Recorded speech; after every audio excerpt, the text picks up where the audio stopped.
Can you start by introducing yourself and telling us a bit about the company? My name is Neil Swift. I run the company with my cousin Ian Swift. We're the fourth generation to run the sock company.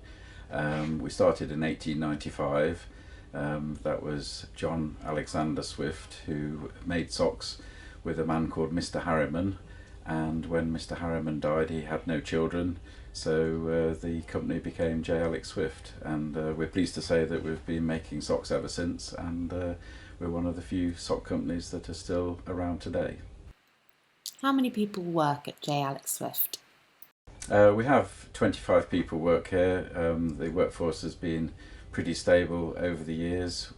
We've managed to not ever make anybody redundant, and managed to make enough socks to keep the workforce together.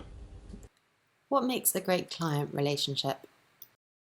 Yeah, the nice thing is that we can really pick and choose which clients to work for and work with. We really like clients that have our same values. We don't really want to do cheap and cheerful socks. We want to do more upmarket special socks, and they could be special in terms of special fibres or sustainability or regenerated fibres. So really, if the relationship between two people works, then we do business together. How often do you take on new customers? Well, going back a few years, it was quite difficult in this country. So you did have quite a few new customers coming and going, as well as your existing long-term customers. But now we've got to a state where the current customers are doing quite well with J. Alex Swift socks. So the orders have been increasing substantially over the last 18 months. So we really have no capacity to take on any new customers. So if you've dealt with J. Alex Swift before, we're going to do our best to carry on making socks for you, but it would be unwise at this moment to take on any new customers. Would you say that it's been the impact of Brexit and the fact that things are costing a lot more for people to import? Yeah, there's a few factors. Obviously, we've just had the COVID epidemic. We didn't know how we'd fare in that. It turned out that people that were working from home wanted some luxury socks to lounge around in, so we could provide that with an alpaca bed sock. People were able to do very few activities, but one was walking. We do specialise in a lot of walking and outdoor socks, so that played into our hands and the hands of our customers. So basically, surprisingly, the COVID outbreak has increased orders for J. Alex Swift. Then on top of that, we've got big problems with costs and availability from products coming from abroad.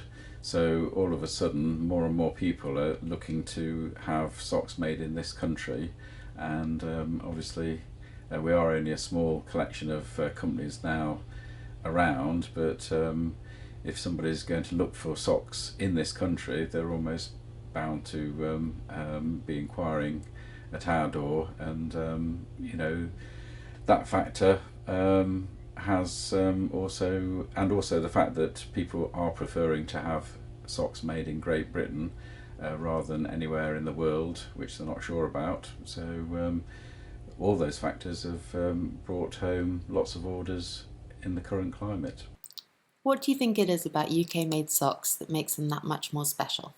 Yeah, I think being a traditional company like we are, we tend to think that we know what we're doing in terms of making socks and making a good sock that's going to give customer satisfaction, and we're proud of making. So rather than a cheap and cheerful sock that's going to last a few wears, these will give good service for in some cases several years. So I think it's the traditional skills that we have that makes a good sock.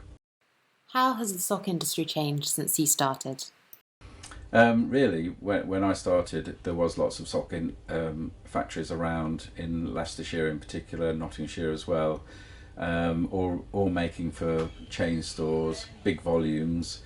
All that business obviously has gone abroad now, so those that have survived all have a specialist skill. So it might be, in our case, speciality yarns and luxury fibres. In other people's cases, it could be school socks, it could be football socks. but what you really have to have is something that sets you apart from just making an ordinary black cotton sock. How many steps are there to making a sock? Okay, well, we start off with getting the yarn, and the way we make socks is usually a base yarn knitted in conjunction with stretch nylon. That gives the best properties you could wish for in a sock, which is stretch and recovery and a little bit of strength and durability. So once we've done the knitting, we have to toe close the socks. We then send them off to be washed, often called scouring. That makes the nylon shrink to its final position, and then after washing, the socks are pressed. They're then returned to Swifts where they're paired, examined, and we put on any packaging that the customer wishes to provide. What makes a really great pair of socks? Well, personally, I'd like a pair of socks that you're comfortable in all day. So I'd go for something with maybe a loop inside. We do a lot of socks that are knitted on specialist machines that provide terry loops, and that means that walking around all day is like walking on air, and obviously it's the same sort of sock that you would use for walking or for leisure wear. So that's, personally my favourite sock. How many socks do you produce here each week? So we produce at the moment between 550 and 600 dozen a week, so I think that's around 7,000 pairs of socks. Why are socks counted by the dozen? That's interesting, and I thought that was strange when I first came into the industry. Why isn't it 10 of this and units of 100? But it actually works out really well in terms of packing socks. If you have 12 socks, you can put them in 4 lots of 3, 3 lots of 4, 2 lots of 6. When you've got 10, it doesn't quite work. You don't make a nice pack. So having thought that we'll change everything to 10s, it turns out that I've just fallen into line with the industry and carrying on with 12s. What are the main types of machinery that you have? Yeah, we have a lot of traditional Bentley Comet machines. They're double cylinder rib machines, so that means you can pick whatever rib you require. You can have a rib top, and this is most important to give the ultimate comfort to a sock.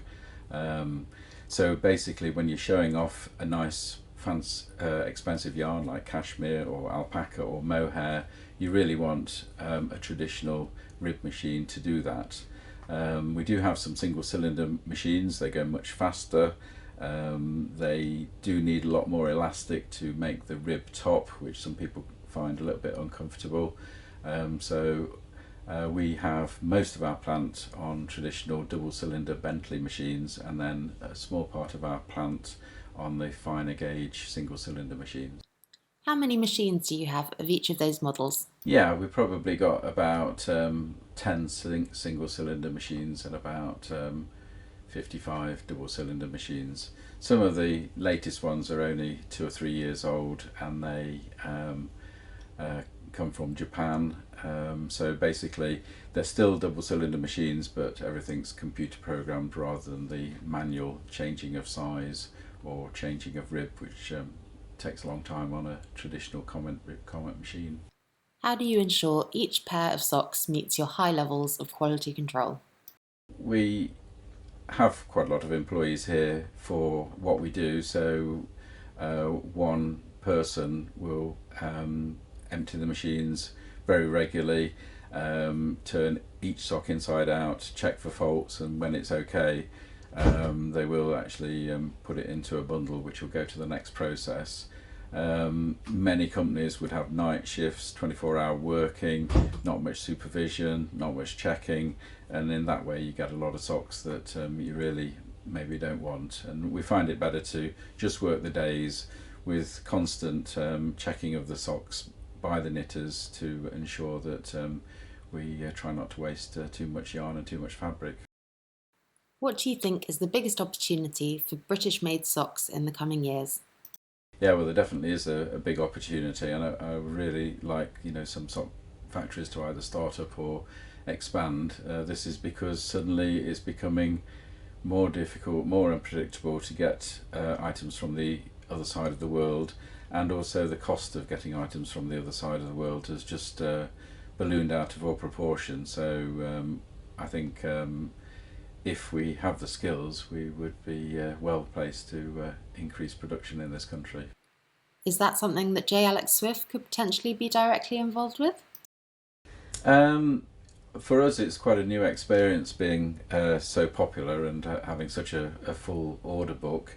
We would quite have liked it to happen 20 years ago when we were a little bit younger and we were a bit more appetite for expanding, but definitely the conditions are right for J. Alex Swift to expand and make more, and we are actually looking into people working an evening shift to increase our production.